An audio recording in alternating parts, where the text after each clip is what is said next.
अगला क्वेश्चन हमारे पास है, Dara Shikoh was not only an enlightened paragon of the harmonious coexistence of heterodox traditions but also a patron of art. तो कैसे दो parts के अंदर इस क्वेश्चन को डिवाइड किया गया है। एक तो पहले क्या बोला है, enlightened Paragon of harmonious coexistence, मतलब जो बातें हिंदू मुस्लिम यूनिटी की करता हो, पीसफुल कोएग्जिस्टेंस की करता हो, ऐसा इंसान था, नंबर 1। नंबर 2 ऑल्सो उन्होंने कहा but also a patron of art, तो आर्ट के फील्ड में और किस तरीके से उन्होंने यहाँ पे एक पॉजिटिव पीसफुल कोएग्जिस्टेंस का एटमॉस्फेयर बना के रखा, उसके बारे में बात करनी है। तो दारा शिकोह वॉज दी, कौन है पहले एक्सप्लेन कर दो, was the eldest son of Shah Jahan, he was the most favoured nominee for the crown, और शाह बुलंद इकबाल के नाम से शाहजहाँ इनको बुलाते थे। और इन्होंने मुगल एम्पायर के लिए कंटेस्ट किया but he lost to Aurangzeb and he was executed by him in 1659। ठीक है, दारा शिकोह जो हैं यहाँ पे अपने लिबरल व्यूज़ के लिए जाने जाते हैं because he was the one who had very much Sufi connection, okay, interest in pantheism, and he was an erudite champion mystical religious speculations, like I was saying.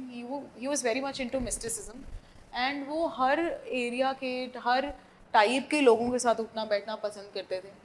एक he is a poetic diviner of syncretic cultural interaction, syncretic cultural interaction पे focus कर लेना, ऐसे words को आप use कर सकते हो, एक ही शब्द के अंदर आपकी सारी कहानी क्लियर हो जाती है। इसीलिए बाकी लोगों की आंखों के अंदर ये एक हेरेटिक की तरह था, और इसी वजह से औरंगज़ेब ने इनको एलिमिनेट कर दिया। ये बहाना बेसिकली उन्होंने ढूंढा उनको अपने रास्ते से हटाने के लिए। तो ऑर्थोडॉक्स ब्रदर्स, बेसिकली औरंगज़ेब की बात यहाँ पे हो रही है, बाकी भी हैं लेकिन औरंगज़ेब ज़्यादा हैं यहाँ पे। तो उनकी आंखों में ये खटकते थे जब ये इस तरीके की बातें करते थे। दारा जो है वो एक follower of Persian mystic saint Sarmad Kashani के थे, एज वेल एज लाहौर के फेमस कादरी। तो कादरी सिलसिला जो है सूफीज़म का, उसको फॉलो करते हैं। हज़रत मियाँ मीर के बहुत बड़े फॉलोअर थे, very famous person, whom he was introduced by मुल्ला शाह बेदख्शी।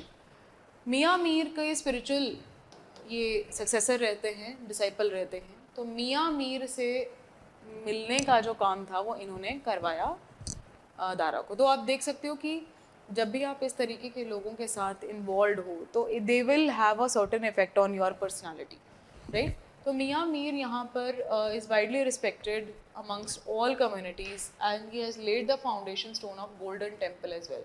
सिखों का एक रिलीजियस प्लेस है जहाँ पर उन्होंने एक मुस्लिम के हाथों के द्वारा नींव जो थी उसकी रखवाई थी, का अमृतसर के अंदर है ये। Qadri order reflects liberal and syncretic tendencies, तो उसका असर ऑटोमेटिकली पड़ रहा था दारा के ऊपर, ठीक है, और वो कट्टर इस्लाम को इसी वजह से फॉलो नहीं करते।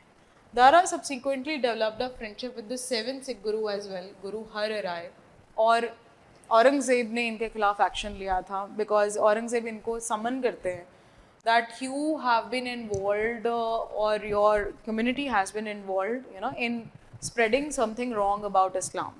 So you're writing wrong things about Islam in your scriptures. So you come and give me the explanation. So Har Rai was very friendly to Dara Shikoh. Dara Shikoh had very, you know, respect for Guru Har Rai ji. But Aurangzeb जो हैं उनको समन करते हैं और गुरु हर राय जी बिल्कुल भी नहीं जाते हैं वहाँ पे एक्सप्लेनेशन देने के लिए। ही सेंट हिज सन इंस्टेड। तो राम राय जी वहाँ पर जाते हैं बट अगेन यहाँ पर कोई कंक्लूसिव निकल के नहीं आता, और इसी तरीके से ये जो झगड़ा है between the you know Mughal empire and the Sikh ही चलता रहता है। But yes, Dara had a very good relation. Probably if Aurangzeb की जगह दारा शिकोह राजा बने होते तो सिचुएशन काफ़ी ज़्यादा कामिंग हो सकती थी। जितने रिबेलियंस हुए दैट रिबेलियंस नहीं होते, कुछ तो और सॉल्यूशन निकाल लिया जाता, कुछ सपोर्ट ले लिया जाता और इन सारी चीज़ों को अवॉइड किया जा सकता था, ठीक है। ये अब पेट्रन ऑफ आर्ट कैसे, तो बहुत सारी बुक्स दारा शिकोह ने यहाँ पर लिखी हैं, ठीक है, जिसमें बहुत सारी ट्रांसलेशंस भी हैं यहाँ पे, उनको हम देख लेते हैं एक-एक करके। सो दारा जो है वो यहाँ पर कॉमन मिस्टिकल लैंग्वेज जो कि इस्लाम और हिंदुज़म को जोड़ दे, इसके ऊपर काम करना चाहते थे। तो उन्होंने काफ़ी सारी ट्रांसलेशंस करी, जैसे कि 52 उपनिषद उन्होंने 108 है टोटल, उनको उन्होंने संस्कृत से पर्शियन में किया, उनमें से 52 को. So it could be red bye Muslim scholars, वो पढ़ सकें. ठीक है, एक बैरियर था लैंग्वेज का, वो ख़त्म करने के लिए इन्होंने ऐसा किया. एंड ट्रांसलेशंस को कहा क्या जाता है, ये सरे अकबर कहा जाता है. That is the greatest mystery. Akbar means great. Okay, where he states boldly in the introduction, क्या कहते हैं, the work refer to in the Quran as the Kitab al मकनून और the hidden book is none other than the Upanishads. तो उन्होंने कहा कुरान के अंदर जो बातें लिखी हैं उपनिषद के अंदर भी लिखी हुई हैं. ठीक है, his most famous work Majma ul Bahrain, the confluence of the two seas, ये भी बहुत इंपॉर्टेंट है. ये दो सीज कौन है, हिंदुइज्म और मुस्लिम इस्लाम धर्म के बारे में वो कह रहे थे. ठीक है, devoted a revelation of the mystical and pluralistic affinities between Sufism and Sufic and Vedantic speculations, ये कहा जा रहा था यहाँ पे. वेदांतिक मतलब हिंदू वाली, और सूफी मतलब इस्लाम से इंस्पायर्ड जो. दारा अदर फेमस वर्क कौन से हैं, ये सूफी वर्क्स हैं इनके. सफीनतुल औलिया, सूफी संतों की बायोग्राफी. सकीनतुल औलिया, दारा के दो प्रिसेप्टर्स जो कि मियाँ मीर और मुल्ला शाह बेदख्शी, वो उनके बारे में लिखते हैं यहाँ पे. हसनतुल आरिफिन, ये भी लिखा है इन्होंने, इनके रिलीजियस आइडियाज़ इसके अंदर हैं. तो ये कुछ बुक्स हैं, इनको याद रख लेना. सफ़ीनतुल औलिया, सकीनतुल औलिया, हसनतुल आफरीन, ये हैं. He was also patron of fine arts, music, dance बहुत पसंद करते थे. हालांकि औरंगज़ेब को भी आता था, लेकिन उसको ये सब अन इस्लामिक लगता था. ठीक है, जस्ट अ सेकंड.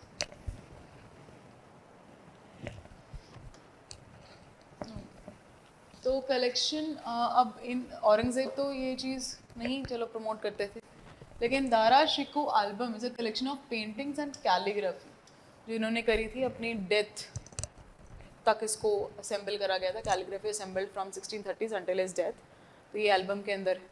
उनकी वाइफ जो हैं नादिरा बानो, इन्होंने उनका साथ हमेशा अंत तक दिया, मौत तक साथ दिया. और ये एल्बम को उन्होंने रॉयल लाइब्रेरी में लिखवाया, और इंस्क्रिप्शंस भी हैं इसके अंदर connecting it with Dara Shikoh were deliberately erased.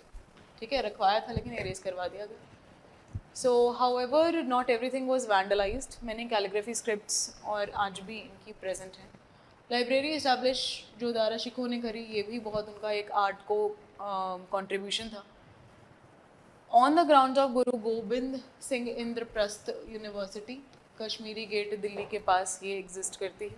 Dara Shikoh is also credited with commissioning of several exquisite still extent examples of Mughal architecture. ठीक है, तो इसमें उन्होंने क्या कंट्रीब्यूशन दिया है, tomb of his wife, tomb of हज़रत मियाँ मीर लाहौर में, दारा शिको की खुद की लाइब्रेरी जो बनाई थी, and the Akhund Mulla Shah mosque in Srinagar Kashmir, and the Pari Mahal. This is very beautiful garden. If you ever witness this is very beautiful garden that they have created there. Kashmir में काफ़ी सारे गार्डन्स मुगलों ने बनवाए, एंड दारा शिको ने भी एक कॉन्ट्रीब्यूशन दिया परी महल के फॉर्म में. So very beautiful one, and all the gardens in Srinagar are very beautiful by different Mughals. Many scholars believe that, जिसे हम बात कर रहे थे, कि अगर ये कोर्स ऑफ हिस्ट्री में, मुगल हिस्ट्री में, अगर कहीं औरंगज़ेब ना जीत कर दारा शिको जीते होते उस लड़ाई के अंदर, so probably the future of India would have been different. There would have been, you know, certain changes.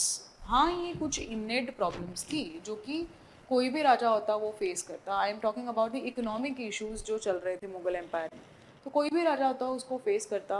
ये इकलौता नहीं है कि ये कुछ और बड़ा कर सकता था, but yes the approach does matter. किसी भी इंसान की, कोई इंसान को अलग कैसे बनाती है, कानून तो वही रहते हैं, सिचुएशंस भी वो रहती हैं, बट आप कैसे उसके साथ डील करते हो, ये आपको एक अलग कैरेक्टरिस्टिक आपको देता है, आपकी एक यूनिकनेस होती है ये चीज़.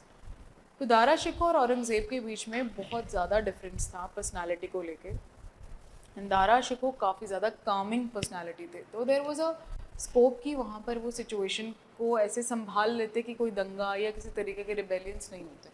And the economic condition would have improved slowly and steadily.